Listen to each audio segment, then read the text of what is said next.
வெளிப்படுத்தின விசேஷம் அதிகாரம் 7. இவைகளுக்கு பின்பு பூமியின் 4 திசைகளிலும் 4 தூதர்கள் நின்று, பூமியின் மேலாவது சமுத்திரத்தின் மேலாவது ஒரு மரத்தின் மேலாவது காற்று அடியாதபடிக்கு பூமியின் 4 காற்றுக்களையும் பிடித்திருக்க கண்டேன். ஜீவனுள்ள தேவனுடைய முத்திரை கோலையுடைய வேறொரு தூதன் சூரியன் உதிக்கும் திசையிலிருந்து ஏறி வர கண்டேன். அவன் பூமியையும் சமுத்திரத்தையும் சேதப்படுத்துகிறதற்கு அதிகாரம் பெற்ற அந்த 4 தூதரையும் நோக்கி, நாம் நமது தேவனுடைய ஊழியக்காரரின் நெற்றிகளில் முத்திரை போட்டு தீருமளவும் பூமியையும் சமுத்திரத்தையும் மரங்களையும் சேதப்படுத்தாதிருங்கள் என்று மகா சத்தமிட்டு கூப்பிட்டான். முத்திரை போடப்பட்டவர்களின் தொகையை சொல்ல கேட்டேன். இஸ்ரவேல் புத்திரருடைய சகல கோத்திரங்களிலும் முத்திரை போடப்பட்டவர்கள் 144,000 பேர். யூதா கோத்திரத்தில் முத்திரை போடப்பட்டவர்கள் 12,000. ரூபன் கோத்திரத்தில் முத்திரை போடப்பட்டவர்கள் 12,000. காத் கோத்திரத்தில் முத்திரை போடப்பட்டவர்கள் 12,000. ஆசேர் கோத்திரத்தில் முத்திரை போடப்பட்டவர்கள் 12,000. நப்தலி கோத்திரத்தில் முத்திரை போடப்பட்டவர்கள் 12,000. மனாசே கோத்திரத்தில் முத்திரை போடப்பட்டவர்கள் 12,000. சிமியோன் கோத்திரத்தில் முத்திரை போடப்பட்டவர்கள் 12,000. லேவி கோத்திரத்தில் முத்திரை போடப்பட்டவர்கள் 12,000. இசக்கார் கோத்திரத்தில் முத்திரை போடப்பட்டவர்கள் 12,000. செபுலோன் கோத்திரத்தில் முத்திரை போடப்பட்டவர்கள் 12,000. யோசேப்பு கோத்திரத்தில் முத்திரை போடப்பட்டவர்கள் 12,000.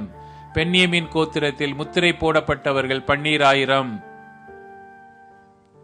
இவைகளுக்கு பின்பு நான் பார்த்தபோது, இதோ சகல ஜாதிகளிலும் கோத்திரங்களிலும் ஜனங்களிலும் பாஷைகளிலும் இருந்து வந்ததும் ஒருவனும் எண்ணக்கூடாததுமான திரளான கூட்டமாகிய ஜனங்கள் வெள்ளை அங்கிகளை தரித்து தங்கள் கைகளில் குருத்தோலைகளை பிடித்து சிங்காசனத்திற்கு முன்பாகவும் ஆட்டுக்குட்டியானவருக்கு முன்பாகவும் நிற்க கண்டேன். அவர்கள் மகா சத்தமிட்டு, இரட்சிப்பின் மகிமை சிங்காசனத்தின் மேல் வீற்றிருக்கிற எங்கள் தேவனுக்கும் ஆட்டுக்குட்டியானவருக்கும் உண்டாவதாக என்று ஆர்ப்பரித்தார்கள். தூதர்கள் யாவரும் சிங்காசனத்தையும் மூப்பர்களையும் 4 ஜீவன்களையும் சூழ நின்று சிங்காசனத்திற்கு முன்பாக முகங்குப்புற விழுந்து தேவனை தொழுது கொண்டு, ஆமேன், எங்கள் தேவனுக்கு துதியும் மகிமையும் ஞானமும் ஸ்தோத்திரமும் கனமும் வல்லமையும் பலனும் சதா காலங்களிலும் உண்டாவதாக, ஆமேன் என்றார்கள். அப்பொழுது மூப்பர்களில் ஒருவன் என்னை நோக்கி, வெள்ளை அங்கிகளை தரித்திருக்கிற இவர்கள் யார்? எங்கே இருந்து வந்தார்கள் என்று கேட்டான். அதற்கு நான், ஆண்டவனே, அது உமக்கே தெரியும் என்றேன். அப்பொழுது அவன், இவர்கள் மிகுந்த உபத்திரவத்திலிருந்து வந்தவர்கள். இவர்கள் தங்கள் அங்கிகளை ஆட்டுக்குட்டியானவருடைய இரத்தத்திலே தோய்த்து வெளுத்தவர்கள் ஆனபடியால் இவர்கள் தேவனுடைய சிங்காசனத்திற்கு முன்பாக இருந்து இரவும் பகலும் அவருடைய ஆலயத்திலே அவரை சேவிக்கிறார்கள். சிங்காசனத்தின் மேல் வீற்றிருக்கிறவர் இவர்களுக்குள்ளே வாசமாயிருப்பார்.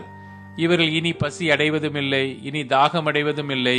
வெயிலாவது உஷ்ணமாவது இவர்கள் மேல் படுவதும் இல்லை.